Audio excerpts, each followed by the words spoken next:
It is my pleasure to introduce you to our presenters today. They are Bassam Khan, VP of Product and Technical Marketing Engineering at Gigamon, and Stephen Gaudreau, Cloud Security Evangelist with Gigamon. They have been on with us before, and they are great speakers, and I'm sure are going to do an amazing job today.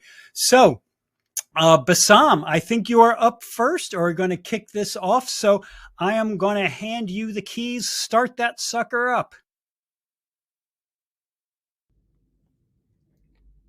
Thank you, Keith. Hello, everybody. Thanks for joining us for this webinar on CVE 3400. I'm here with Steve Gaudreau. We're going to be diving into this CVE in somewhat detail. Note that when we put this webinar in the queue, Palo Alto CVE 2024-3400 was the main topic, but everything we're going to talk about today pertains to better security posture, assume breach type of a security posture. So unfortunately, there have been multiple breaches that's been announced since we put this webinar in the queue. This approach that we're going to talk about applies to all of the new threats that we're seeing out there. We're going to be talking about the product as well as showing demos. And while we're using Gigamon, which is our product, to get our story across, our big advice to everybody is do practice some of the techniques we're going to be talking about today. So with that, let's dive right in. There are 4 sections to the session today. Steve is going to kick us off talking about Palo Alto's CVE 2024-3400 and sort of the general threat landscape. And this is something we had put together many weeks ago. But you'll note that the techniques that we talk about are still very, very relevant to any of the threats that we're seeing out there. I'm going to take a step back after that and talk about the need for visibility, particularly east-west visibility, particularly visibility for traffic that is not crossing firewalls. This needs to be inspected, and we'll talk about why it needs to be inspected. We're going to then dive into some of the use cases, both around the core product, as well as around what we call deep observability. So Stephen's going to be diving deep into the demos and showing you how this new technique, new innovation can be used as we believe, a needle mover in defense. So with that, let me hand this over to Stephen. So first of all, these events have been very, very tragic, and we sympathize with any organizations or admins who had many long sleepless nights to get this done. Odds are your organization was not targeted, but if you had a Palo or an ASA, a Cisco ASA, suddenly it was your problem. And as security and operations professionals, you had to find a way to scramble to go through emergency change requests to get these devices patched, because rebooting firewalls is very difficult. And one of the reasons there was a scramble to do that, once the information became public, third-party hacking groups would try to leverage this to their advantage. Now, this is an example how even if you're not the target or it's not your fault, you can still be caught in the blast radius. So what I want to start talking about is this concept of a single source of truth. What happens when you can't trust any particular device on the network? In this case, it's your firewall. And we may want to look into a second source of truth. Now, we're not going to dive into the mechanics of these particular exploits and what happened on the firewalls. Unit 42 and Talos are excellent sources for that. What we're going to do is cover what to do in these kinds of scenarios, because we had 2 different firewall vendors approached or breached basically back to back. And these threat actors are now going after hardened network topics. This gives the attacker an advantage of basically having the keys to the kingdom, because they can turn off logging and they can do all kinds of things. I don't want to speculate on what ifs, but if I put my bad guy hat on, I mean, they could exfiltrate certificates, passwords, configs, and generally be a problem. Now, what can you do in this kind of situation? Well, you need a second source of truth. And we want to talk about this concept of external observability. What does that mean? Well, observing behavior of a device regardless of its internal state. In this case, the Gigamon Deep Observability Pipeline can observe the behavior of the firewall, including both the inside and outside interfaces. We would tap before and after the firewall.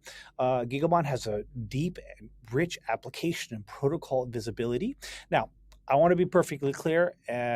There's nothing we could have done to prevent this. That's not what we're trying to say. But what we're trying to show is what happens when you can't trust something that's so critical for your logging and reporting. Now, we don't do what the firewalls do. We're not looking for threats. We're not looking for attacks, but we are looking for standard applications and protocols in motion. And one such case is the wget. So we're going to talk briefly about what was externally observed behavior of the firewalls. The Palo was doing a wget every 60 seconds to a particular IP address. Now, this was originating from the firewall and going to the outside interface. I don't know if this was being recorded or logged. I do know you could not tell if your firewall had been breached just through logging in and looking at it. We could see wgets sourced from a Palo, because if we're tapping before and after we run a diff, we don't see the conversation on the inside interface, but we see it on the outside interface. Well, now it's originating from the firewall. And we're just looking for standard applications and protocols in motion. Now, one of the other things I want to talk about is the Cisco breach that happened right after that. And we had a very, very sophisticated threat actor who compromised the firewall. And while some network telemetry is lacking, what was observed is that the ASA now had 2 certificates. It has a standard certificate that it used for standard business and maintaining its connections. It had a second self-signed certificate that it would present to external sources. Now, that's super cool when you think about that. But how, as an admin of that device, would you have detected that? It's on the outside interface. You're probably not monitoring outside traffic. Well, sources such as Shodan were able to pick this up, or in this case, if we were tapping before and after the firewall, there would be a new self-signed certificate that would show up. That would probably be suspicious. Now, these are examples, and we don't know what the future is going to bring, but we do know we should expect more of this. This is why the Gigamon Deep Observability Pipeline can be a second source of truth. And in this case, we're not competing with the firewalls. We don't do what they do, but we can see applications and protocols and much, much more in motion. And in this case, we can see some unsanctioned applications that are running. Now, we could contrast that with the firewall. Maybe something needs to be turned on or something needs to be changed. These are standard apps. You just may or may not want them. And that's what we mean by observability, or by seeing the wget. The second, this isn't really a security use case, but when we're observing devices externally, we can also instrument performance if the device is starting to act slow, because as you know, firewalls sometimes don't tell you when they're slow. So this just goes to show that a second source of truth is needed, whether you're doing zero trust, whether you're doing security. This is in an unfortunate first. We're now in a position where we're not entirely sure we can trust the firewalls, and this is also true for these router firmware replacement attacks. They won't necessarily tell you what's going on, but we can help augment that deficiency. Yeah, I think the key point that you mentioned, Steve, is really about not any specific attack, it's a specific zero-day vulnerability, but it's assume breach. Yes. And then make sure you're seeing what's happening in your environment. Sometimes it's behavior, it's as designed. Right. It looks like it's not doing anything bad. But when you look deeper into it, and when you look at the data and the packets and the intelligent extraction from the packets, you do see a lot more. things that are suspicious. Well, the bad guys, I mean, writing this novel attack is time consuming, and then they're going to immediately pivot to standard applications and protocols, SMB, remote desktop, VNC. Just check the Mandiant report for 2024. 75% of all lateral movement was either remote desktop, SMB, SSH. So these are things that can be easily detected before and after and internally where the firewall can't see. Let me touch on two of those points. One, the point you just mentioned is these are for East-West. The second thing I want to mention is you mentioned earlier, which is we're going to see more of this. And let's, if it's okay, I would like to dive a little bit deeper into the notion of East-West visibility. Before I do that, let's look at some statistics. If you look at the amount of spend organizations put into security, it's 2024 right now. It's record year. It was record year in 2023. It was record year about, from that to the previous year, which is 2022, which was also a record year compared to 2021. Every year, we're spending more on making sure multi-factor authentication is in place. EDRs are deployed onto as many hosts as possible, and so on and so on. So spend is at a record high. If you read any statistics, even probably in your own organization, you're going to see that. Fact number one. Fact number two is, at the same time, we're seeing successful breaches, successful attacks at record level. No matter how that success is measured, quote unquote success, I hate to use that term to describe this, but the successful attacks are getting through, whether it's a number of compromises, the severity of the compromises, records breached, records exfiltrated. So those are two interesting facts. Number one, we're spending more than ever. Number two, that's not working to an extent that we're seeing the highest level of attacks than ever before. Why is that? So the Gigamon's position on why that is because of the lack of east-west visibility, also known as lateral visibility in the virtual world. This is a very old story that goes back into the drunk who lost his car keys. Policeman walks by and sees him on his knees, looking under a street lamp where he lost the keys. And the policeman says, "Hey, where'd you lose your wallet?" He says, "I lost it over there." "Then why are you looking over here?" "Oh, I'm looking under the light because that's where the light is. I can't see anything over there." It's kind of silly, but it is exemplary to the situation that most organizations are seeing nowadays, where a lot of traffic, network traffic from our perspective, is not being inspected.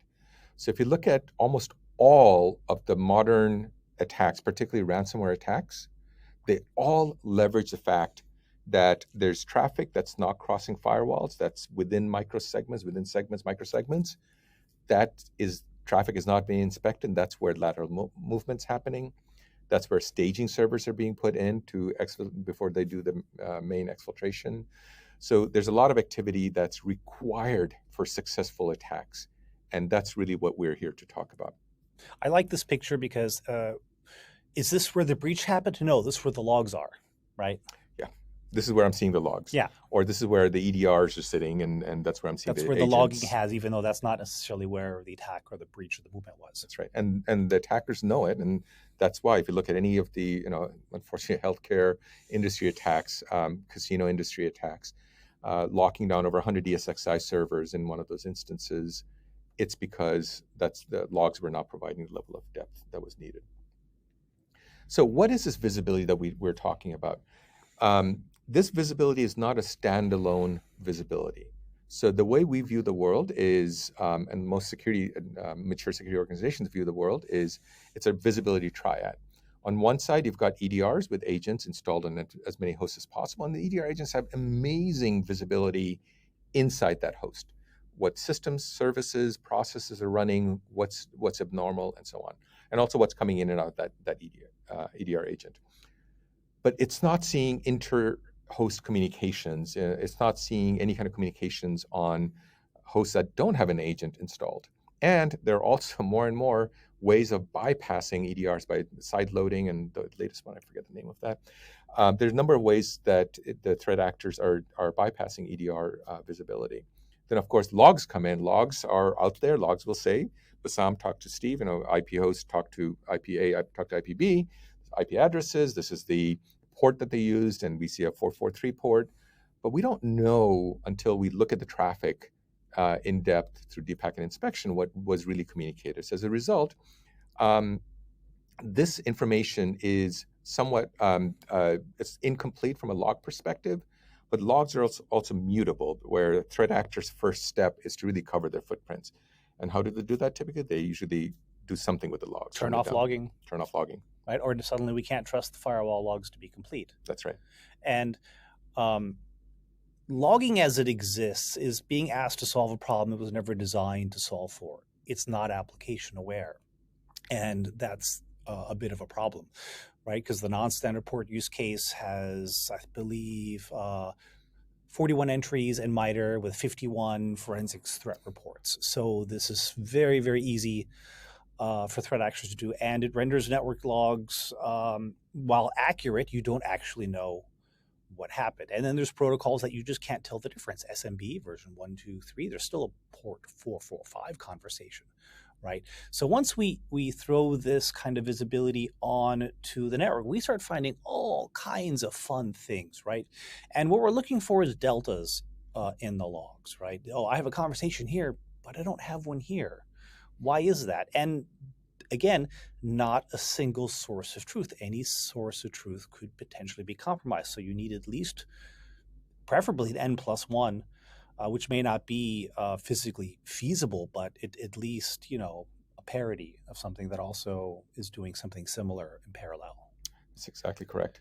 So what our recommendation is that to get out of that treadmill of spending more and more and more on technologies is to look at the telemetry. Are we getting the right telemetry, in particular from a networking perspective? So it's not to replace EDR, it's not to replace logs, or it's not even to replace NDRs. NDRs serve a very important function within your SOC environment, but it's to make sure that the NDR is seeing all of the communications beyond what's coming out from their sensors, which are typically very lightly deployed or deployed at the firewall level or north-south level. What this telemetry focus of deep observability guarantees tries to move you towards is eliminating all of these blind spots, and that's really the focus. So the question is, what does that look like at a trenches level? So I wanted to dive into that a little bit. So this takes Gigamon back to 2004 when Gigamon first started. What we would see, every organization had this picture on the left-hand side. In fact, today, when we talk to a new customer, new organization that's not deployed any kind of network packet brokering in place, we see this picture where complex infrastructure, any number of tools that needs access to all of the network communications within that infrastructure for them to do their job. If one of these tools is not seeing a segment of the network, that's a blind spot. That means whatever's happening in there is not being monitored for security purposes or even for monitoring troubleshooting purposes. So Gigamon came in 2004 and said, hey, let's figure this out. Let's plug in this orange box one time into your infrastructure. And we have lots of ports in the back of our appliance, and you can plug in any tool that you have, security tool, monitoring tool, in the back of our appliance. And now the tool has one place to go to see all of this east-west communication and north-south communication that's going on out there. And we used to kind of joke that this is deployed tools in minutes, not months. And then our customers started using that. That's become a common benefit, I guess, from a networking perspective. But if you look at where we sit, we have a broad lateral footprint in the network. So it only became logical to also do deep packet inspection on that traffic. So you can see all the places we touch. And that really does enrich the application identification you will have in your data lake. If it's okay now, let me so I mentioned we're going to see what this looks like. So this is a little bit deeper dive. Let me actually dive into our product itself, which is timed out, and show what this looks like from an actual use case perspective, from an interface perspective. Okay, so this is our login screen, and we had timed out. So let me jump in. This is Gigamon's product. It's a single interface for any type of an environment. And again, we can only show our own product. We can't show alternative products out there because we don't have access to that. But what you will note is one hate to use this term, single pane of glass, but one interface that's providing visibility into your physical data center type of infrastructure, on-prem, virtual, VMware, Nutanix, and OpenStack, as well as public cloud infrastructure. So what we are able to now see is a single place that we can go to look at traffic. Let me just pick the right workload here. So to see the traffic from coming from anywhere and be able to aggregate that together. So remember this picture, we showed that there's one box here that provides visibility into all traffic, and that's what this is that all of the traffic is coming in here into this box. At that point, we can choose to send the traffic to any packet-based tools or non-packet-based tools. And once this type of a system is in place, I can say, hey, we're deploying a new NDR. Let's send the traffic to the NDR. So I literally drag and drop a line between here. Let me grab that. It's real tricky. Yeah, there you go. To Vectra. But you know what? I don't want to send it all of the traffic. Let's do some deduplication first before we send it over. Oh, but wait, my NDR is going to have some longer term storage. So rather than sending all of the traffic to be stored long term, I'm going to add some masking rules in, masking policies, so that I'm now masking my data, PII related data. It could be healthcare, it could be PCI related data, before I send it over to longer term storage. So this is the notion of having a single place and you're being able to deploy tools very, very quickly. Now, conceptually, in the public cloud, we do something very similar, now, even though the mechanics are different. On-prem, we'll tap layer 2 communication streams, but in the public cloud, we'll duplicate the traffic and mirror it, and either send it to ourselves for inspection or to other tools. And that's how we can instrument both performance and application visibility within, say, an Amazon VPC. Right. One thing that I did leave out here, which is, through doing this tapping and aggregation, there can be a lot of cleanup work that happens in the telemetry before the telemetry hits the tools. So as a result, you end up getting a fair amount of optimized traffic, typically down to 50, 60, 70% less traffic coming to the tools. Here's a really important part: without losing fidelity of the data, without losing visibility. In fact, gaining more visibility, because now we're seeing all of east-west traffic as well. Decryption. This is could be a scary word for some people, because as soon as we open up the packets, we're decrypting. Two things happen. One is your tools become much more effective because now it's working with actual decrypted data.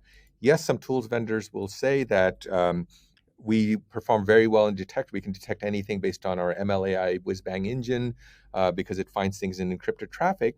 That's true, it may be true. But for sure, when you're looking at the R part of NDR response, working with decrypted and encrypted and decrypted data is much more effective in piecing back the CSI scene from 6 months ago that may have happened. So that's why Gigamon recommends decryption, but also more importantly, the NSA recommends decrypting traffic. And there's a really helpful document, advisory that they put out there. The link is here. You have access to the link that basically talks about the fact that decryption is necessary. But here's the 4 steps that they recommend every organization perform along with decryption. First one is to make sure that as soon as it's decrypted, you get plain text traffic, that needs to be controlled. That needs to be managed. So some tools may see fully decrypted traffic. Other tools may only see, for example, metadata extracted from decryption, but not the traffic itself. So there's many different ways that they recommend, or several different ways of making sure you're able to decrypt the traffic is so important, but at the same time, do it with the privacy, security, privacy compliance regulations that are in place. Now, this is for on-prem decryption, where you have a big pile of compute and you can process the communication streams. We also have what we call a pre-crypt solution for virtual and in the public cloud. And how that works is, I would call it the cloudiest of solutions, because instead of having a big pile of decrypt, we push the work on to the workload. We capture the traffic using eBPF before it hits the open SSL library. And then we send it to either our tools or your tools, where we can do the application visibility. Second is we're able to merge the communication streams, the network log, and the application log, and enrich that. There's no key management, and from a CISSP speak, message integrity is maintained, but message confidentiality is not. And this can work on any virtual workload in AWS or private cloud or Azure. Right. Thank you, Steve. The last point here that the NSA makes is about decrypting centrally, whether it's virtual, as Steve just talked about, but also on-prem, data center, physical. And the reason for doing that is they actually listed a whole lot of reasons, but in short, it's much more efficient because the decryption function is very CPU resource intensive, and by doing it once versus every time at every tool, it's makes your tool's capacity instantly double or improve better than that. It's also much easier to troubleshoot. It's less complex from a key management perspective. So there are many reasons why centralized decryption with all of the PII related work around masking, around making sure tools are getting the right data, right decryption level of decryption. So all of this comes together in this one document. We highly recommend that you read that. So what we've talked about so far are three very, very, very important things before we dive into the sort of the deep observability. The first one is no matter what the attack was, no matter what the 0-day was, such as the CVE-2024-3400, once the attacker's in, this is where east-west visibility is so important. That's the second point, is the need to inspect east-west / lateral traffic that is not crossing firewalls. You can't microsegment away blind spots. You can't firewall away, put firewall everywhere where there's communications. This is why this visibility is so critical. And the third point is around decryption, because the tools are much more effective. Again, this is not a Gigamon document, it's an NSA document that talks about the importance of decrypting from a tool's perspective and also doing it centrally and using these approaches that we had talked about. So with that, let me hand this over to Steve to talk about deep observability. Thank you, Bassam. Before we get into that, I want to talk a little bit about how some of this data is collected. So we have the managed host, the devices, the VMs, the containers that are already feeding MELT data, which is metrics, events, logs, and traces to your observability tool. And then what we do is we add that network-derived intelligence, that deep packet inspection of applications and protocols in motion, what we call the deep observability pipeline. And this works both on-prem, in the public cloud, and in hybrid cloud scenarios. So packets come in, and then the metadata comes out.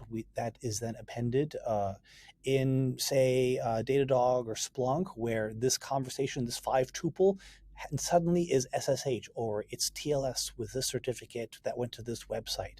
So it enhances a great deal of intelligence that you have. There's also third-party devices. This, again, is the concept of external observability. IoT devices, third-party apps, known and unknown systems or protocols that you may have running in the network. Your printer, your dash cam, and not dash cam, but your surveillance cameras. All of these things are IoT devices that we're able to identify. Cool. While you're pulling up your demo, what we are talking about here is looking at the network bottom-up view with the data being sent to any of the tools that we looked at. And the point I wanted to make here is that Gigamon is Switzerland when it comes to tools. We provide the data in any format that any of these packet-based tools or non-packet-based tools, such as a SIEM, and you name your favorite SIEM, your observability tool, whatever the tool might be. Elastic is becoming more and more of a use case for our customers. We are very agnostic to that. So we make sure that that intelligence ends up where it needs to do the analysis. And you're going to show this in a couple of different tools. Yes, we're going to use 2 different tools. The first one is Elastic because it's easy to use. And what we're looking at is that same network-derived intelligence, but we're specifically looking at ciphers in use. In this case, we can see all the ciphers that are in use. We even have some TLS 3.0. This is probably your IoT or your really old workload. Here we got some RC4. Again, these are applications and protocols in flight on the network, both north, south, and east, west. And you don't know what's out there until you look. Now I'm going to switch over to Dynatrace here. So this Dynatrace dashboard has a whole lot built out in it. And what we're looking at is we have the top 10 protocols in use. We have the TLS versions and count. If we scroll down, we have a lot of expired certificates in this test data. We can also see self-signed certificates. So that's something that could be very useful. Again, this is all legitimate protocols and certificates. It's just how it's being used, looking at some HTTP errors. Now, what's really interesting is look at this top one, 169.254.169.254, if you can see that. That's cloud command and control traffic, right? We're able to pick that up. Now, we can't interpret it, of course, but we can see it and we know if it's out. We know it's out there, and apparently it's erroring with a 404. If you're in AWS, you see this, there's nothing you can do about it, but it's good to know if something's erroring out, right? We looked at some HTTP post methods. Typically, you want more read than posts, just for sake of safety. Some of the server software, they freely identify themselves as to what they are, and you can find older versions that maybe should not be in use. One of my favorites here, let's see if I can find it when it comes to client software, is CG Miner. I'm not sure I'll find it in this big list, but some of the crypto miners, here it is, freely identify themselves on the network. Again, it's just visibility, but it may be an application or protocol you don't want. This is another great way to detect IoT or embedded Windows devices that haven't had an update in a decade, because they're going to still be running those old versions. Now, these 404 errors are interesting. I don't know what this .ru site is, but we're getting some 404 errors. And if we look at slow application response time, I know we're here for security, but sometimes performance does play a key factor. We were talking to one of our colleagues today about an API abuse, where somebody was trying to spam text message authentications, and there was no rate limiter on the API. So they were just brute forcing it until they got in. And that's something that would be immediately, you could see that through just performance network dashboards. Some other things we can see, lost traffic, probably not as interesting to a security standpoint. So let's scroll on down here to top DNS searches. Here, I did a search for Russian DNS queries for reasons. And there's nothing really wrong about it, except for this DNS time to live is 5 seconds. So every 5 seconds, the host needs to ask, hey, has your IP changed? Actually, it's every 2.5 seconds. And this could be a precursor to a fast flux DNS attack, or it could be a high availability site. Again, completely legitimate, but it's worth noting if you have this level of observation. DNS client queries. So I want to talk a little bit about DNS, because there's a whole lot of information you can learn. One of the good ones is query refused, or server failure, or a domain not existent. If you see a lot of these spikes suddenly, it could be some malware trying to phone home to a domain that hasn't been registered yet to take control of it. Also, this generally gives you an insight into the health of the network. If DNS is slow or you get weird requests, then everything that rides on top of it is not healthy. There's some SIP information here, which we're not particularly interested for security. Now let's scroll on down to deprecated ciphers. We did a search just for RC4. Look, I found 100% of the RC4s in the searches. Now, SMB is one of those protocols that's completely legitimate. You don't want SMB version 1 if you can get rid of it. Sometimes you can't, because it's embedded in certain flavors of Windows, and that's the only way they file share. At the very least, you can microsegment or remediate it, but you have to be aware of it. And it's only a port 445 conversation. And SMB version 1 leaves you vulnerable to Eternal Blue or WannaCry. Looking at peer-to-peer traffic, again, completely legitimate. But you may not want peer-to-peer on your network. Now, some Linux distros do update through peer-to-peer, but look, we were able to identify the client, and that's not a client that's running a Linux distro. We saw that CG miner earlier. Here we see some crypto miners. We see them when they phone home to the mining pools. If you have an EDR agent, it's going to sit on top and see that, but we see it from the bottom up, right? So we complete that view. You totally need that EDR, but I strongly advise that you need this level of network visibility. And some of the last things we have here is DNS on non-standard ports. I have some DNS outbound on port 9,000, 90,000. So that's interesting. It's weird, right? It's not bad. It's weird. The thing about non-standard port is it's not necessarily an indicator of compromise, but it was never an accident. And if you're in the public cloud, say like AWS Route 53 DNS firewall, it does not operate on non-standard ports.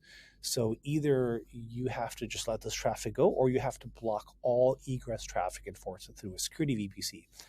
Completely reasonable architecture, but it takes a while to get there. And just being able to observe it could be hugely useful. And the last one we're going to go on about is SSH. So I have SSH on port 443. If you're running classic network logging, you're going to think that is a TLS connection, but it's not. We also have some DNS on port 51,000, 55,000. That's weird. That definitely needs to be investigated. Not necessarily an indicator of compromise, but also not an accident. Bassam? Thank you, Steve. So what we just saw were a number of use cases with deep observability, which again is the deep packet inspection capability of deep observability pipeline, in addition to being able to send out packets. So let me close this up with 4 points here. First point is to assume compromise, and this is something we started off talking about the CVE-2024-3400 in context of this Palo Alto zero day. But then Steve also brought in Cisco, and as I mentioned, there have been multiple compromises since we started this webinar. All of these techniques really apply to just a better security posture against modern threats.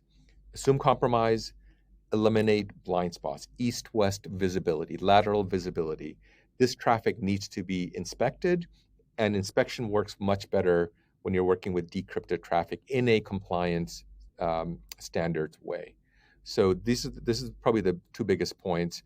And also, Steve touched on this quite a bit about having the network visibility not be a replacement by any means, but it's a complement to EDRs and logs. Well, this is more of an insight on not necessarily this breach, but on future breaches that we know are coming, right? And we just looked at these 2 as examples of things, of visibility we're missing. So what can we do to not fall in that trap again? And I know it's a little reactive, but it's still a gap, and I'm not sure a lot of people know how to solve it. And I think we have a solution for that, whether it's the lateral visibility or, in this case, tapping before and after the firewall. I mean, you need both. And this is a potential solution for this kind of attack. Yeah, and assuming breach basically means that something's happened. We need to react to it as fast as possible and as extensively as possible. That's our webinar for the day. So what we would recommend as next step is come to gigamon.com, or feel free to reach out to Stephen or myself directly. We are very happy to talk to practitioners out there. We have a lot more to cover than what we've discussed on this call. You can also click on, if you don't want to email us directly, just click on Contact Gigamon. We're more than happy to set up a time and walk through this in much more detail with you. Great, thank you, and back to you, Keith.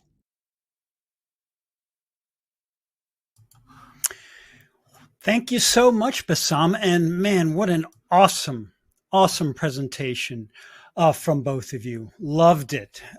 Great demos. I love that graphic with the guy looking around in the light there on the street for his keys.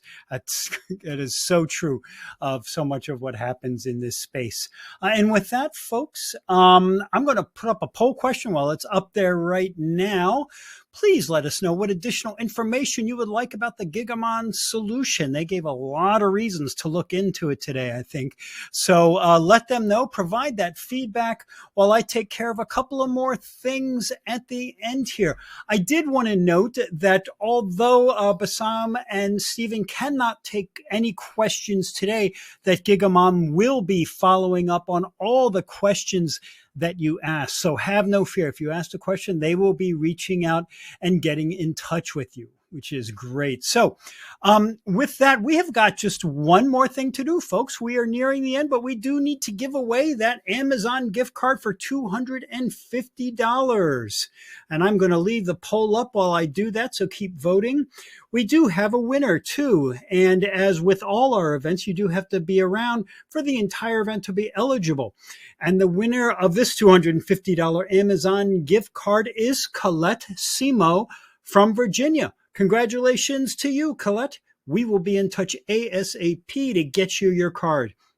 And with that, folks, we are wrapped. On behalf of the Actual Tech Media team, I want to thank Gigamon for making this event possible, for Bassam and Stephen for putting together an amazing presentation. And I want to thank you attendees for being here, for your interest in this crucial topic, for your great questions today, and for spending part of your day with us. That concludes today's event. I'll see you in the next one, folks. Have a great rest of your day.